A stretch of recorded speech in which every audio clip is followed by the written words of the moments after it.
iniciamos comentarios técnicos sobre el capítulo de cardiocirculatorio cuyas imágenes iniciales y videos explicativos ya hemos puesto a disposición del curso. Proseguiremos ahora con imágenes y comentarios acerca de los diferentes métodos de estudio por imágenes que se pueden realizar sobre el aparato, específicamente más sobre el corazón y secundariamente sobre la parte circulatoria. Sobre ese punto podemos comentar que la evaluación radiológica de las patologías cardíacas ha experimentado un desarrollo considerable en las últimas décadas. La cineangiografía proporciona no solo la posibilidad de presentar la morfología intracardíaca, sino también la de evaluar la contracción cardíaca y la funcionalidad valvular. Esta modalidad diagnóstica revolucionó el diagnóstico cardiovascular y sirvió de base para nuevas técnicas de cirugía cardíaca. Esto, unido al desarrollo de la ecocardiografía y de las técnicas isotópicas, ha resultado de un mejor conocimiento de las distintas enfermedades cardíacas y de los cambios fisiopatológicos que implican las mismas. Con el desarrollo de la moderna radiología intervencionista, de uso muy extendido actualmente en el tratamiento de las enfermedades cardíacas y sobre todo de las relacionadas con patología valvular y patología de las coronarias y de sus ramas, la radiología ha cobrado un papel importante tanto en el tratamiento como en el diagnóstico de la patología cardíaca. En cuanto a las diferentes técnicas de estudio, podríamos empezar entonces mencionando a la radiología convencional, el estudio radiográfico cardíaco, realizado en una placa radiográfica estándar o en el sistema digital, la captura de las radiaciones emergentes por receptores especiales que transforman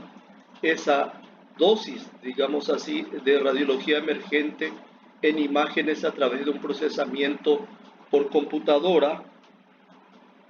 ha hecho entonces que las dos clásicas posiciones o proyecciones, que son las de frente, la postero-anterior, de ser posible siempre esa,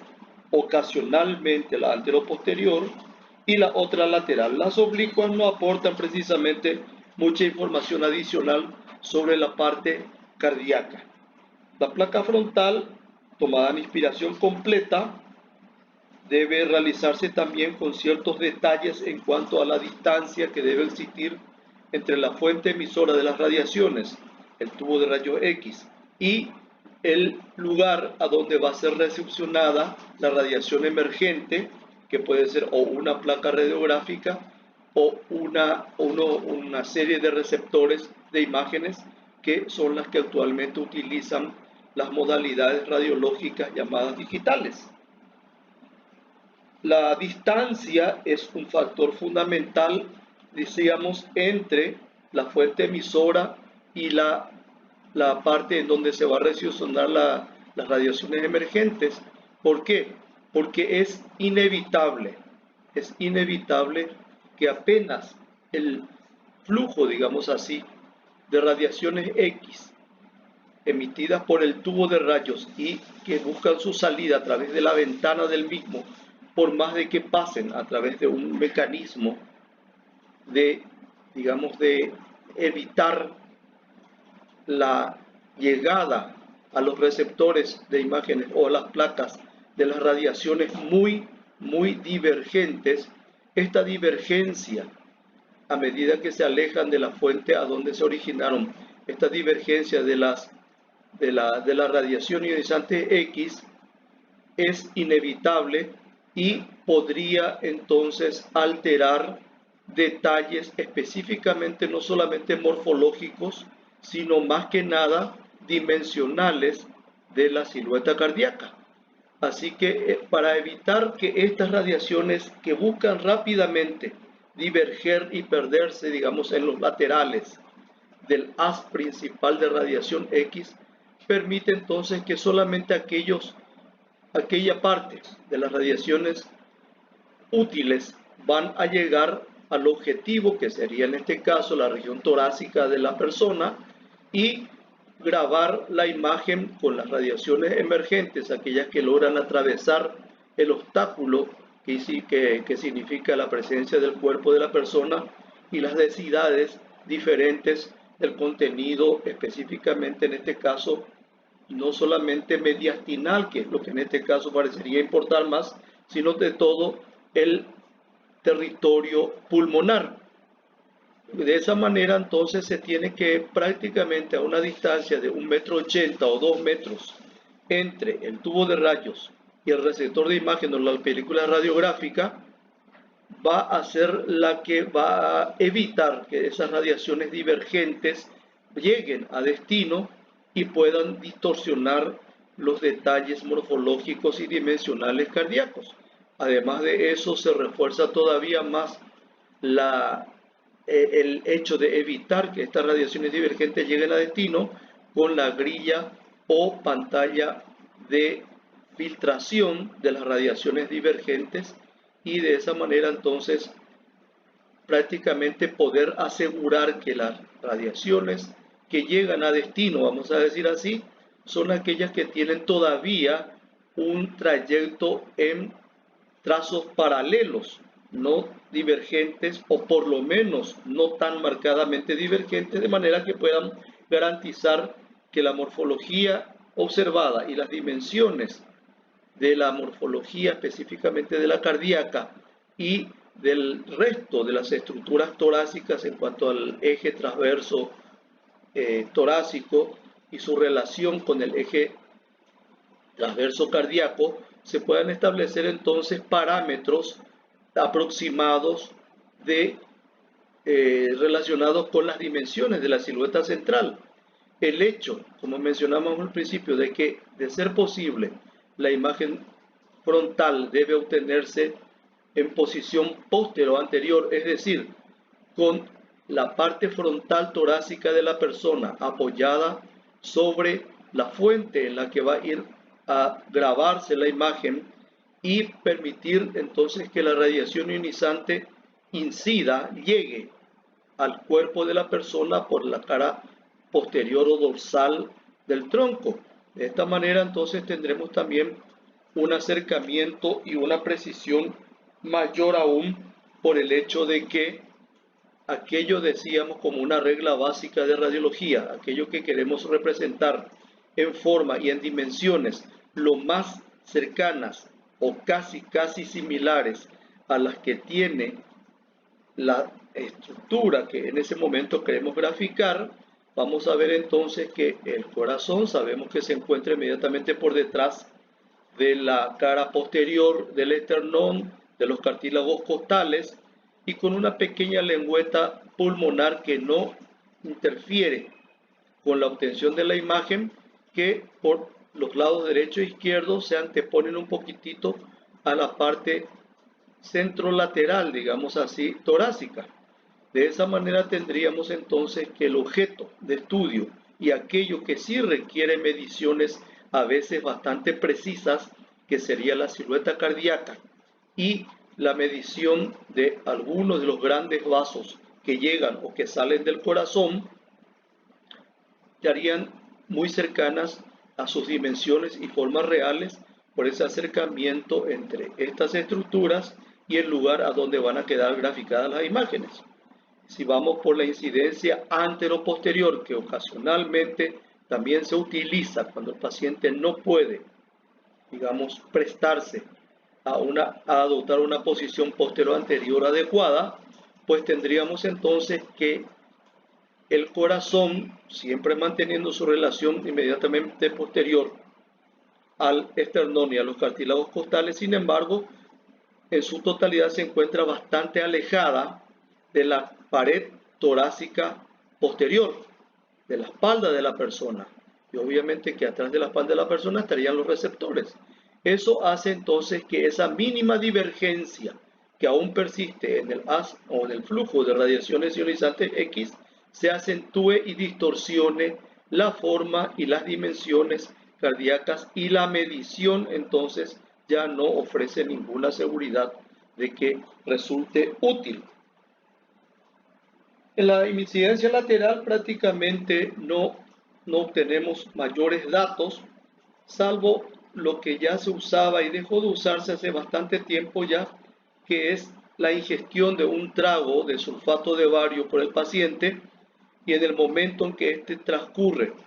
por el esófago puede mostrarnos entonces la impresión cardíaca sobre este ducto digestivo y aproximarnos bastante a la posibilidad de que algunas cavidades o la dimensión completa cardíaca esté o dentro de lo que corresponde o aumentada. Vamos a ver también que en una incidencia frontal posterior anterior, en una inspiración profunda con la apnea postinspiratoria, nos muestra también la posición del corazón con relación a las cúpulas diafragmáticas, específicamente más a la del lado izquierdo. Y podríamos tener entonces también una orientación solamente imagenológica en cuanto a que si el corazón mantiene su eje, digamos, morfológico, no el eje eléctrico, un eje morfológico oblicuo adecuado, que es lo habitual, o se encuentra horizontalizado por ascenso diafragmático, lo cual podría ser descartando la parálisis diafragmática o la paresia diafragmática, se debería más que nada a la presión aumentada abdominal que eleva a las cúpulas diafragmáticas, horizontalizando al corazón que se encuentra, digamos, asentando sobre el centro frénico diafragmático. No tenemos entonces otras aplicaciones en cuanto a la parte radiológica de la región torácico-pulmonar, y podríamos agregar que con métodos de fluoroscopía o directamente de radioscopía, en donde estamos aprovechando la radiación X, digamos, prolongada en el tiempo para mostrarnos estadios funcionales de la estructura que en este caso estamos estudiando, que se trataría de corazón y de las partes iniciales de las arterias emergentes, pulmonar y aórtica, y hasta podríamos con detalles muy finos ya relacionados con la calidad de la imagen que nos puede brindar el equipo de rayos, ver hasta las calcificaciones patológicas que podrían estar asentando en las valvas cardíacas o en las valvas sigmoideas pulmonar y aórtica, y que por su movimiento entonces podría inducirnos a pensar en la competencia o en la insuficiencia o en la estenosis o la dilatación y estenosis mixta, que sería, digamos, la enfermedad valvular. Así que son estos detalles los que nos brindaría el estudio radiológico de la parte tóraco-cardíaca. En cuanto a la tomografía computarizada, otro de los métodos de estudio imagenológico con que contamos, esta tiene muy poca aplicación en la evaluación radiológica del corazón, pero existen algunos programas que pueden ayudarnos a ver cómo se encuentran algunas estructuras de la parte cardíaca, algunas normales, otras patológicas. La cinetomografía computarizada cardíaca o cardiovascular, entendiendo por vascular la parte inicial de los grandes vasos, vamos a ver que podría resultar efectiva para ver la permeabilidad de estructuras de colocación intraluminal vascular, que son los bypass autoexpandibles, que asientan en las arterias coronarias, en sus ramas principales o en sus ramificaciones más distales. Cuantificaríamos también de esta manera la función y el volumen ventricular, evaluación de patología pericárdica que podría estar constriñendo, reduciendo específicamente la etapa de diástole o de amplitud aumentada de las cavidades cardíacas por esa coraza rígida, anormalmente rígida, que completaría entonces el diagnóstico de una complicación tipo fibrosis pericárdica. Así que estaríamos entonces como evolucionando con la tomografía computarizada, la cinetomografía computarizada aplicada al área cardíaca y vascular proximal, como un método de alta sensibilidad para mostrar calcificaciones en arterias coronarias y utilizar este dato como pronóstico relativo a la evolución que podría tener esta arteriopatía y prever de esa manera la instalación de lesiones miocárdicas isquémicas.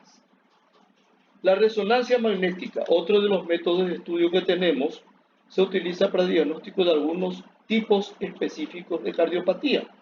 La técnica de resonancia magnética proporciona una excelente definición de la morfología cardíaca. Posteriormente se introdujo la cine-resonancia magnética, que proporciona imágenes secuenciales correspondientes a múltiples fases del ciclo cardíaco, permitiendo esto la evolución de la contracción cardíaca y de los movimientos valvulares y de su normalidad o de sus patologías a nivel de estas estructuras auriculoventriculares. De esta manera tenemos que la monitorización de los primeros pasos dinámicos de los contrastes para la resonancia magnética, que es el gadolinio, podría también permitirnos evaluar la perfusión miocárdica, es decir, la homogeneidad en cuanto a la distribución de este medio de contraste del músculo cardíaco o las diferentes concentraciones del gadolinio del medio de contraste en determinadas áreas miocárdicas que estarían hablando de lesiones o francamente ya necróticas infartadas o en proceso isquémico. Así que tenemos algunas indicaciones de la resonancia magnética, como por ejemplo la patología de la aorta torácica, pero estamos hablando ya fuera del territorio cardiovascular, decíamos entendiéndose por la parte vascular a los segmentos vasculares iniciales, emergentes o que llegan a las cavidades cardíacas, algunas formas de enfermedad pericárdica como el diagnóstico de la pericarditis constrictiva que hace un rato comentábamos, derrames pericárdicos y poder clasificar hasta cierto punto las características hemáticas o serosas o serohemáticas, etcétera, de la colección líquida en el espacio interlaminar pericárdico, complicaciones del infarto de miocardio como los pseudoneurismas ventriculares, la displasia de ventrículo derecho por patología hasta cierto punto idiopática del miocardio, enfermedades de tipo cardíaco congénito, etcétera, etcétera. La técnica de la cine-resonancia magnética se puede usar entonces para evaluar las dimensiones y la función de ambos ventrículos. También sirve para identificar flujos patológicos turbulentos de alta velocidad de la sangre causada por patología valvular, como se trate de estenosis o de insuficiencia de estas estructuras. Puede también entonces utilizarse para medir el volumen de los cortocircuitos anormales, como las ventanas interauriculares o interventriculares del tabique cardíaco medio, y el flujo, medir el flujo que a través de estas anormales ventanas de comunicación podrían establecerse. Un estudio más específico es lo que encabeza nuestro capítulo de cateterismo cardíaco, y podríamos entonces decir, además de lo que ya lleva ahí como un escrito de introducción, que se utiliza la angiografía, el estudio contrastado, es decir, utilizando un medio de contraste adecuado, de ubicación por un abordaje, digamos, percutáneo de un trayecto vascular arterial, y depositar en el flujo sanguíneo el medio de contraste iodado, pero con algunas modificaciones, digamos, químicas que reducen marcadamente los efectos adversos que traen aparejados estos medios de contraste por la concentración, la molaridad mayor que la del plasma sanguíneo, pero de todas maneras se ha llegado a perfeccionar bastante la molaridad de estos medios de contraste, reduciéndose también de esa manera la posibilidad de ocasionar reacciones adversas. Se utiliza entonces la angiografía para examinar las cámaras cardíacas y las arterias coronarias. Ya sabemos que el procedimiento se insertará un catéter normalmente por punción percutánea de la arteria femoral y progresar el catéter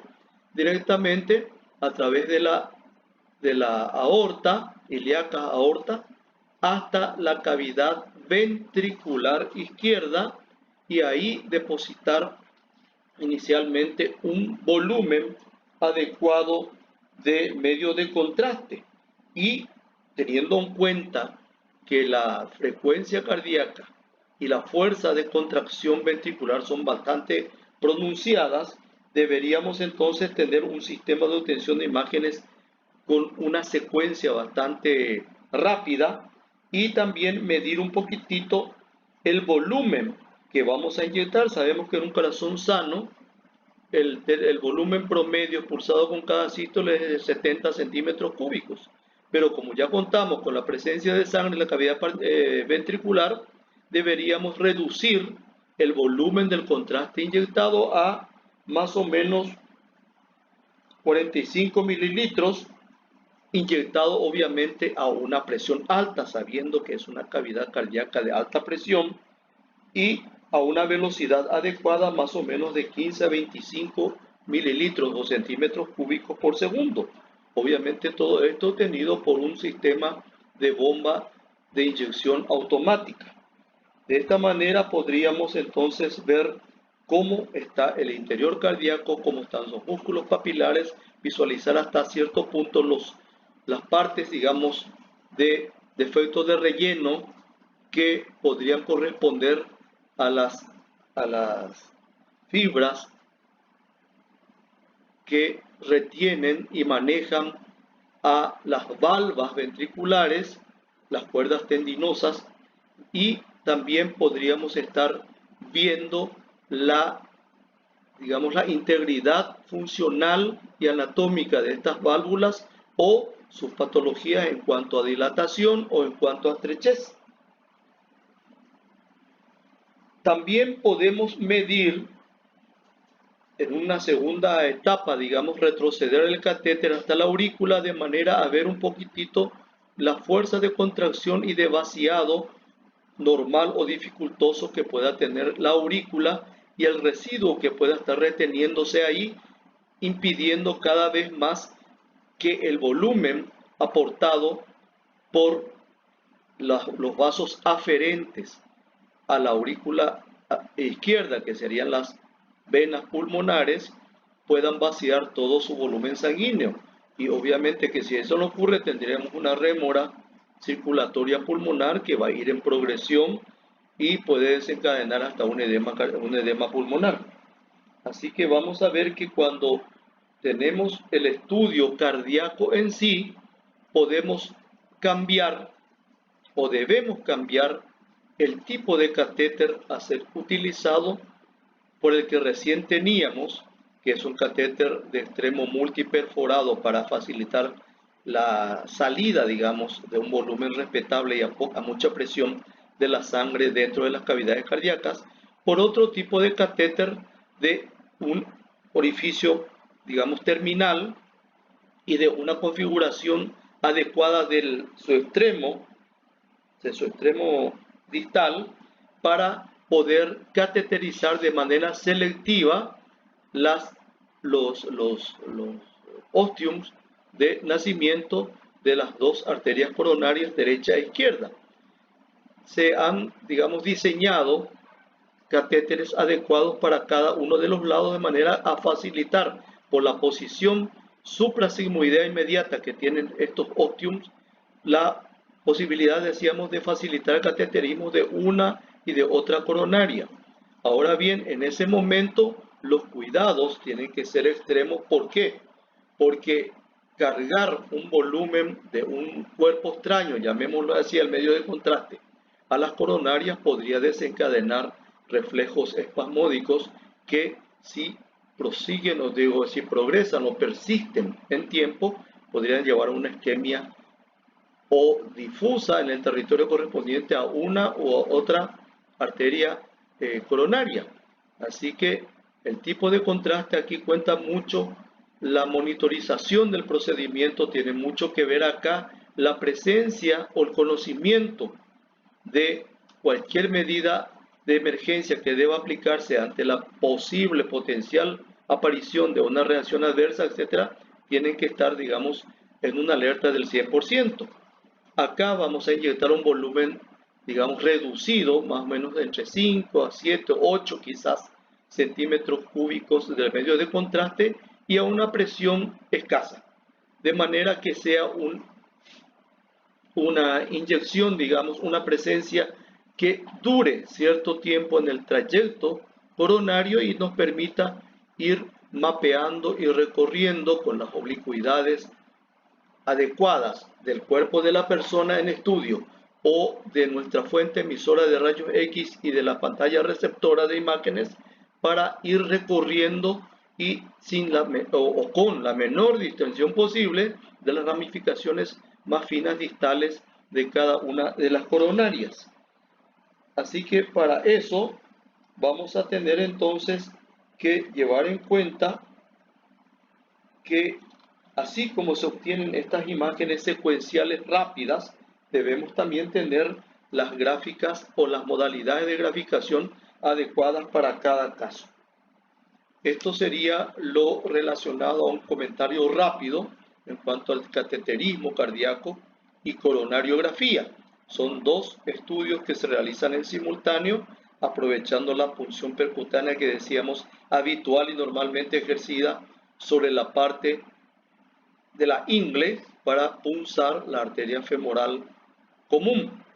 Otra manera de estudiar, pero ya las cavidades cardíacas derechas, sería punzando la vena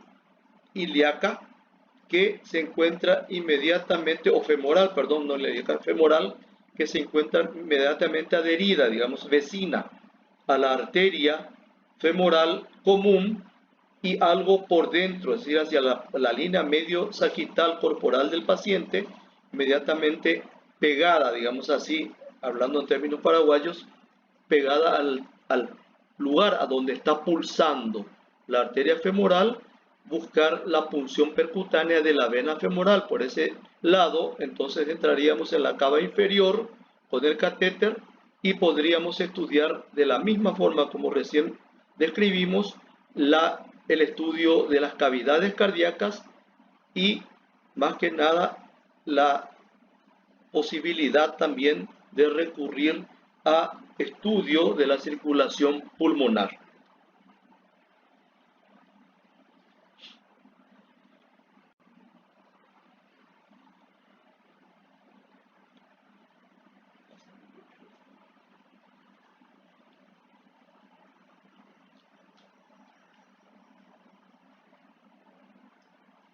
Vamos a pasar a una serie de gráficas. Las primeras ya ustedes las van a seguir teniendo a disposición. En este caso estamos hablando justamente del estudio de las cavidades cardíacas. Estamos hablando acá del estudio de la aurícula y del ventrículo izquierdos por el cateterismo. Le vemos al catéter el tubo ese o la imagen lineal que está sobre el perfil izquierdo de la silueta contrastada. Y en el interior de la cavidad que correspondería al ventrículo vemos algunas estructuras más o menos lineales, un poquitito menos densas, un poquitito más radiotransparentes, que corresponderían a los músculos papilares que habíamos mencionado, que los vemos también ahí en la parte inferior hacia la punta cardíaca, y de los trayectos de las fibras tendinosas que, digamos, manejan la apertura y cierre de las valvas ventriculares. De la parte superior le tenemos directamente ya a la emergencia o al segmento inicial de la aorta, que es la estructura tubular que estamos viendo en la parte superior de nuestra imagen. Tenemos otra vez estudios, pero en este caso ya funcionales. Vemos ahí los títulos, imágenes obtenidas en diástole y en sístole, en donde vemos que hay una cierta diferencia, pero obviamente mensurable, medible, más que nada por la ecocardiografía, del volumen ventricular, en este caso en diástole mayor, en sístole un poco menor, pero tenemos graficada en ambas imágenes a la salida, al segmento inicial de la aorta, y vemos acá con menos nitidez ya las imágenes radiolúcidas que habíamos mencionado correspondientes a los músculos papilares y a las cuerdas tendinosas. Ventriculografía nuevamente acá observada. Esta sería una serie, digamos, secuencial de fotografías que muestran a llenado de las cavidades y por otro lado también ya a la opacificación de los trayectos coronarios que estamos viendo en cada una de estas imágenes A, B, C y D. Tenemos en este caso con mucho más nitidez la graficación de los músculos papilares cerca de la punta cardíaca, estamos en ventrículo izquierdo, y sus trayectos más o menos todavía visualizables que corresponderían a las cuerdas tendinosas, decíamos que manejan a las valvas de la mitral. Vemos también que el cono de eyección de salida de la sístole ventricular hacia el segmento de la aorta, es decir, el segmento, digamos, ascendente de la aorta, y esbozado sobre el perfil izquierdo de toda esta imagen un ligero recorrido que correspondería a la parte inicial, probablemente, ahí trato de señalar con la flechita, de la sigmoidea o de una de las valvas de la sigmoidea aórtica. Acá estamos viendo directamente ya procedimientos realizados sobre las arterias coronarias. Tenemos en el lado, en la imagen superior de la izquierda a la coronaria derecha y, a la izquierda, y en la que está superior izquierda sería la B, a la coronaria derecha. Vemos en incidencias diferentes cómo se van comportando estos trayectos arteriales, lo que decíamos entonces que ahí tendríamos que acentuar nuestro control sobre posibles reacciones, digamos, de arritmia, que es lo más habitual, producidas por la inyección de un cuerpo extraño, que sería el medio de contraste iodado, por más, digamos, refinado, químicamente hablando, de estos productos, pero aún así es impredecible la posibilidad de que haya reacciones adversas relacionadas con la presencia de estos medios de contraste en la parte de la circulación coronaria. Acá le tenemos a la parte de la coronaria derecha y en el fondo menos teñida, más tenuemente opacificada, las ramas correspondientes a la coronaria izquierda. Ventriculografía nuevamente. Acá le tenemos a la coronaria derecha que pega una amplia curva y a la coronaria izquierda que prácticamente baja sobre la cara anterosuperior, dirigiéndose directamente hacia la región de la punta o ápex cardíaco. Tenemos también opacificada la parte inicial, callado y segmento inicial de la aorta descendente, es decir que acá se eligió justamente de esa secuencia de imágenes obtenidas una que nos muestra la parte funcional, digamos. Si tomamos toda la serie de imágenes grabadas, tendríamos las diferentes etapas del ciclo cardíaco, las diferentes etapas de la parte cavitaria ventricular y de la opacificación del segmento aórtico, según en qué fase del ciclo cardíaco se vayan obteniendo las imágenes. Esta es una imagen poco, digamos, saludable en cuanto a la visualización de los medios de contraste, el medio de contraste. Pasémoslo así nomás, sin mayores comentarios, y terminamos entonces con esto la parte de procedimientos coronarios y de cavidades cardíacas.